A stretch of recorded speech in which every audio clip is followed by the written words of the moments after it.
Hi, everybody. My name is Peter, and what's your name? Well, until you tell me, I'm just going to do some drawing here with Pigma Microns, which honestly are a workhorse of a pen and one of my first loves when it comes to drawing implements. They work really good. Crisp, clean. Yeah, sometimes the nib gets a little bent or worn out, but they're not too expensive, and the lines they draw are so satisfying. Here I am back in my sketchbook, and if you're looking for videos of these previous drawings in the sketchbook, just check out the playlist to the side or the bottom somewhere. They're all in the same playlist. But thank you for joining me here today.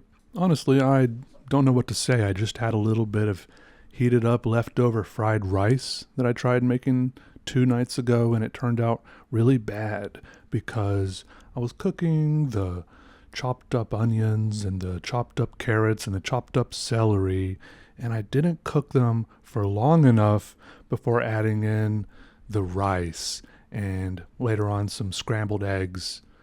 And so the celery bits were really kind of still raw by the time everything else was cooked. And so then I tried cooking everything a little longer, and I saw that it was getting a little bit dry, so I added some water, and honestly, it all just went downhill from there. Yeah, the celery isn't as crunchy anymore. It's a little cooked, but then the rice got a little bit goopy and mushy. And so I just know next time to not add the rice until all the veggies are cooked. There you go. Sometimes you got to do it wrong before you can do it right. Well, I think there probably is a world in which I could have done it right the first time, but I was looking at a little recipe that was saying to do the onions for 1 to 2 minutes, and then to do the mixed vegetables for 1 to 2 minutes more, and I was even doing those steps for maybe 2 to 3 minutes, but it did say to cook them on high, and I guess I was just a little bit afraid of cranking up the stove all the way that high. But next time. They're pretty cheap ingredients, and it's still edible. It's just not as incredible as it could be. In other news, this drawing, I completed it one day before my birthday, July 19th, which at the time of me recording this was 3 days ago. I posted this drawing on Instagram with a caption kind of signifying that this is a diagram that represents an accumulation of all my knowledge and wisdom thus far on earth, now that I've turned 36 years old. And, it was a little bit tongue-in-cheek. My diagrams, this one included, are usually a little bit a parody of diagrams. More than the information that I can get from diagrams, at least from a young age, I've just liked the visual appeal of diagrams.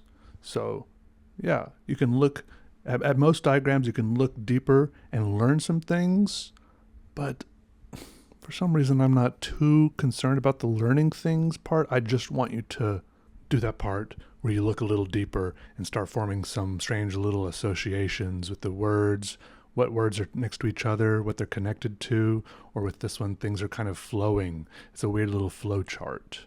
I'm going to give you more details on the inspiration for this after our little sponsored segment. This video is brought to you by Squarespace, which is offering to you a whole slew of tools and abilities for making your own website. They have ways to set up image galleries if you want a portfolio for your business or your art. And a cool feature they have, which I use a lot, is all the e-commerce tools.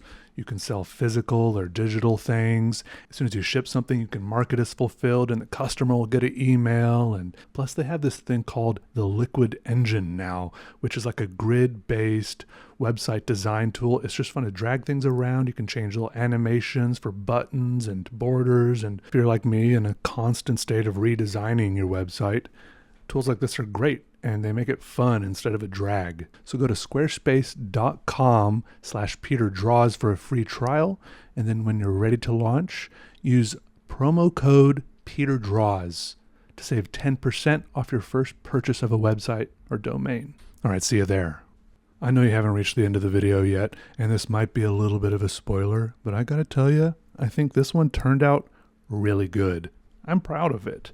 I mean, as always, there's room for improvement, but that's what doing the next drawing or the next 100 drawings is all about.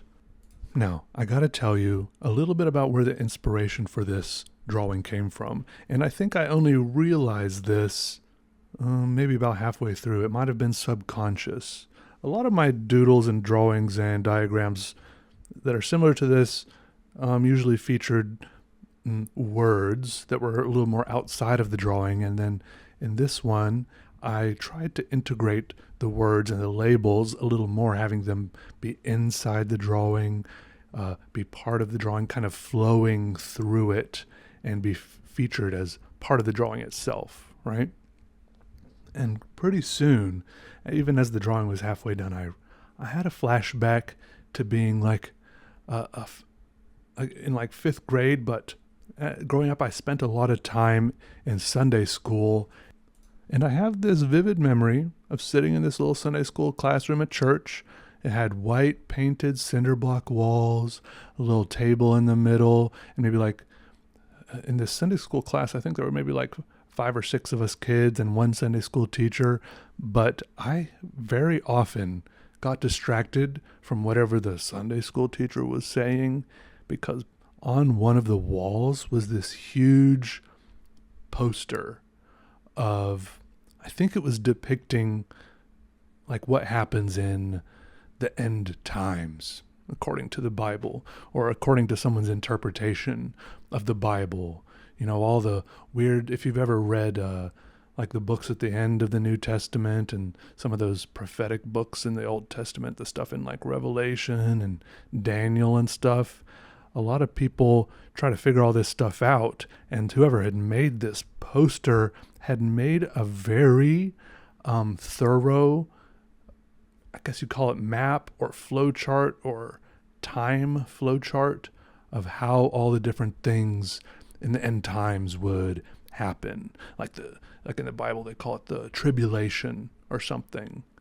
But whatever it was, the art was amazing. And I've tried searching for this poster. I don't even remember what it was called, or I don't know quite what to search for, but I can't find it. But it's still kind of stuck in my head. I can see a vague image of it, and it looked a little bit like this drawing I'm making right here. Obviously, the words were different. It had a very focused topic. You know, it was about like different paths you could go on. You could go up to heaven, you could go through the tribulation, you could do this, you could do that, and different things, all these weird different events and prophecies. And, there are paths that, you would go on. There's paths that, Jesus and God were going on, the devil, Satan.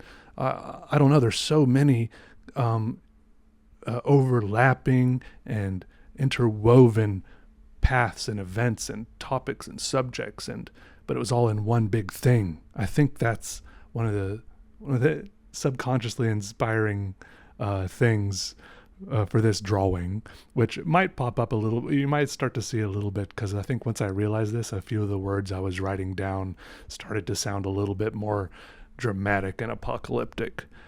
Okay, and now in other news, I'm still doing a lot of brainstorming and daydreaming about how to write. Not how to, I think I figured out how to, about what to write for a little children's book I want to make. I feel like it would be cool to put out like one children's book per year or something like that. It shouldn't be too hard. From the research I've done, a children's book is usually 32 pages. And usually only 24 of those 32 actually have story and writing on them, because, you got at the front, you got the title page and the half title page or something, and a little page with all the copyright info on it, and then maybe a blank page. And in the back, you've got another blank page and some little, there's some buffer on each end. Anyways.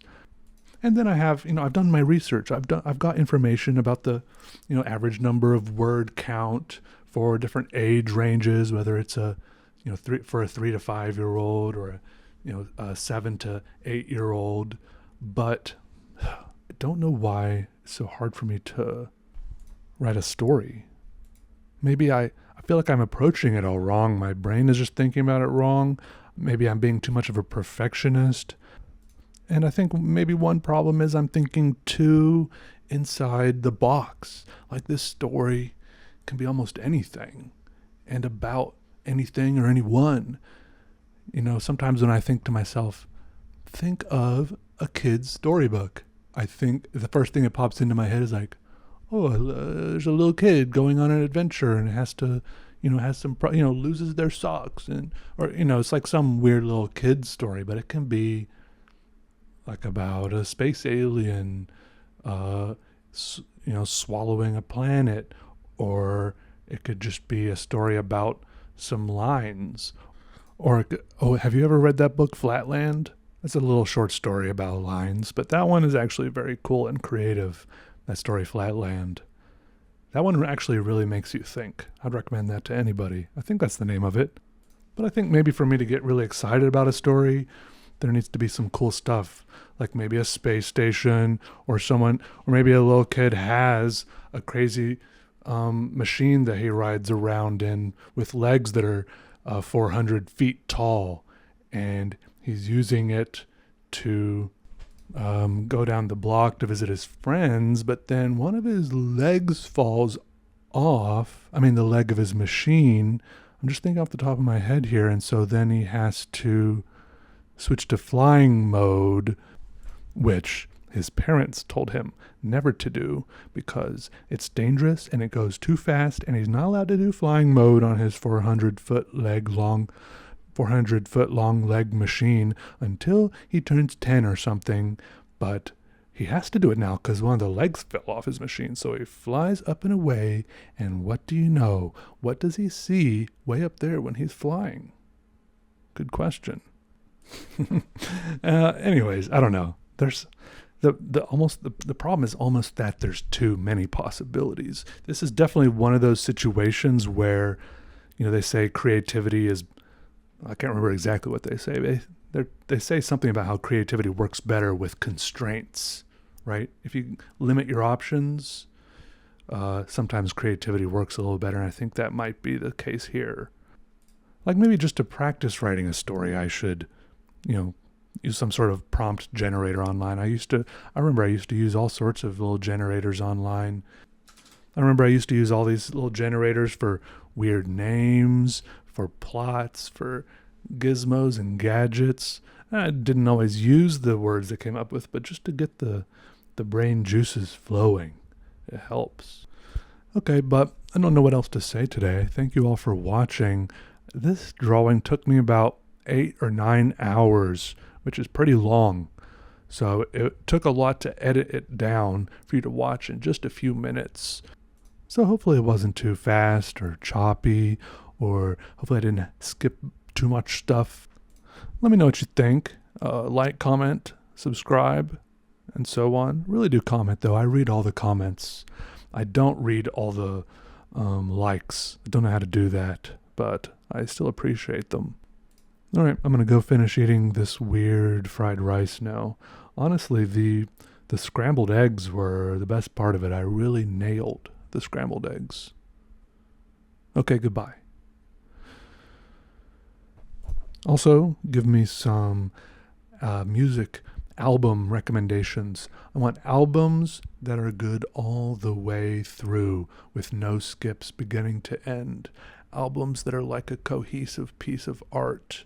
Not just where the songs skip around like that and you like one or two songs or most songs. Albums where you like listening to the whole thing. Give me recommendations. Thanks. Okay, bye.